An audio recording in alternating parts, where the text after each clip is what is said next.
Hey everyone, so today we're going to determine the mean, median, and the mode.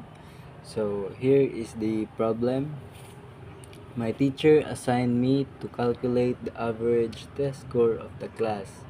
So we have here the grades 40 to 49, 50 to 59, 60 to 69, 70 to 79, 80 to 89, and 90 to 100. So here is our F, the frequency, which is the 4, 6, 7, 10, 9, 8. So let's begin. So to determine the mean, median, and mode, first we're going to look for the lower boundaries, the x and the fx, and the cumulative frequency. So on determining the lower boundary, we're gonna minus this all into 0.5, which is first we're going to do is 40. We're gonna decrease it into 0.5, which is like this. 40, it's going to turn into 39.5. Then 50, we're turn into 49.5, and the 60 will turn into 59.5, and the 70 will turn into 69.5, and 80 will turn into 79.5. 90 will turn into 89.5. On determining that, we use the process of using the decreasing it by the 0.5. While on determining the x also is we're going to use the method, which is we're going to add these two and we're going to divide it by 2. Addition and division. So first, 49 plus 50 divided by 2 is 44.5. And next is 50 to minus 59, 50 plus 59 divided by 2 is 54.5. Next is 60 plus 69 divided by 2 is 64.5. Next is 70 plus 79 divided by 2 is 74.5. Next is 80 plus 89 divided by 2 is 84.5.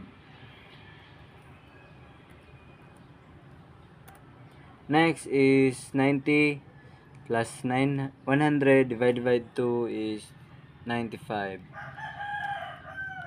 So after that, we're going to look for the fx, which is we're going to multiply these two. So 4 times 44.5 is 178. And next is 6 times 54.5 is 327.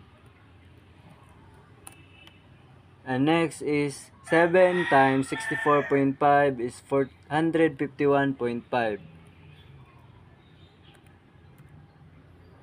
And next is 10 times 74 is 745. And next is 9 times 84.5 is 760.5. Next is 8 times 95 is 760. So if you ask where did I get this? Again, so I just multiply these two to get this. By getting also the cumulative frequency, we're going to do is just simplify this all. I-add nato ni sila tanan. 4 plus 6 equal to 10. 10 plus 7 is equal to 17. 7 plus 10 is 27. So 27 plus 9 is 36. 36 plus 8 is 44. So as you can see, our last number here is 44. We're going to add this all in 1 to find our n. So 4 plus 6 is 10, plus 7 is 17, 27 plus 9. So we get 44. So it matches in our cumulative frequency. So by determining the median, here is the formula we're going to use. So to determine the mean of this problem is we're going to add the fx. We're going to add this all, which is 178 plus 327 plus 451 plus 0.5 plus 400 plus 745 plus 760.5 plus 760. And the answer of it is 3,222. So we're going to divide these two in order to determine the mean. So 3,222 divided by 44 equals 73.22. So this is our mean, 73.22. So next, we're going to, basically, here is the formula of the median. So first, we're going to divide this into 2. 44 divided by 2 is equal to 22.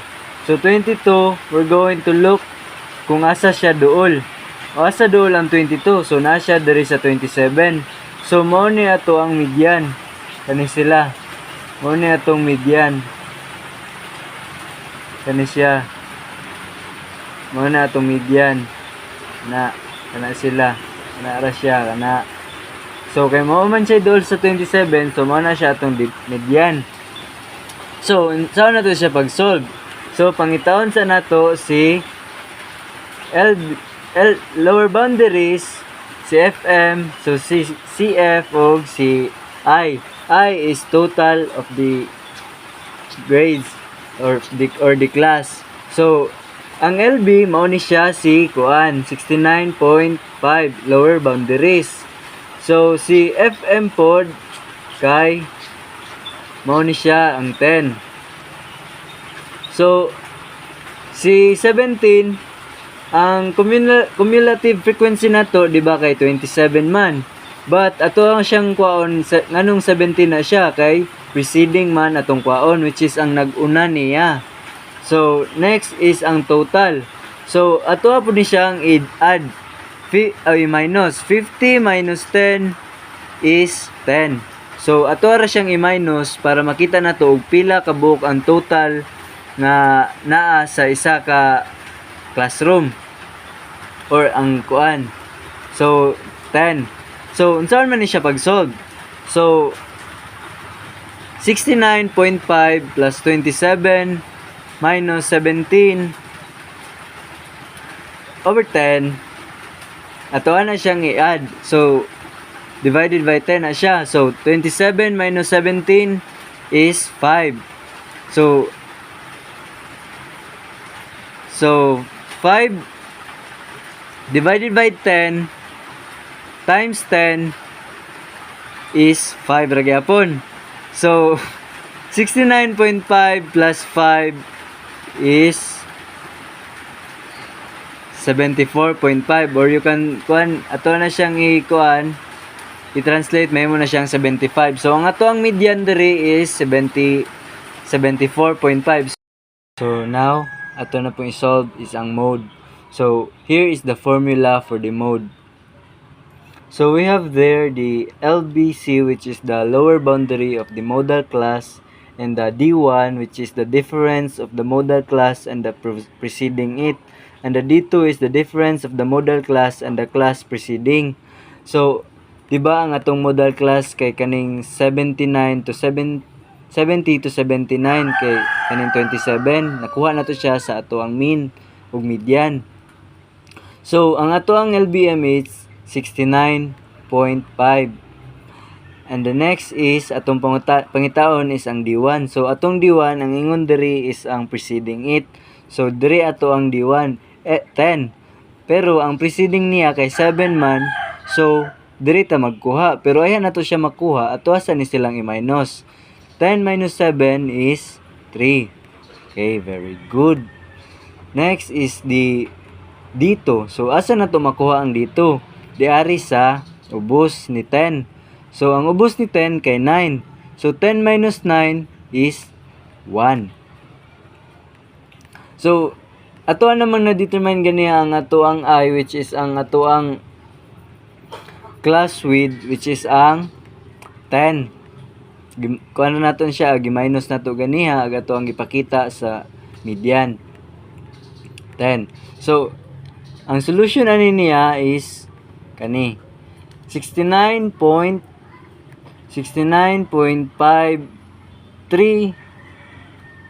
over 10 plus 3 plus 1 over 3 plus 1. So ato na silang i-add ang nasa ubos. So 3 plus 1 is basically 4 man gyud na 4. So ang pag-solve ani niya is gi-add ra nato ni siya, then gi-copy ra nato diri sa ubos. So ang pag-solve pud ani niya diri aning equal is 3 divided by 4 times 10. So 7.5 ang answer ana. So at unsa gani nato pagkuha? 3 divided by 4 times 10 equals 7.5.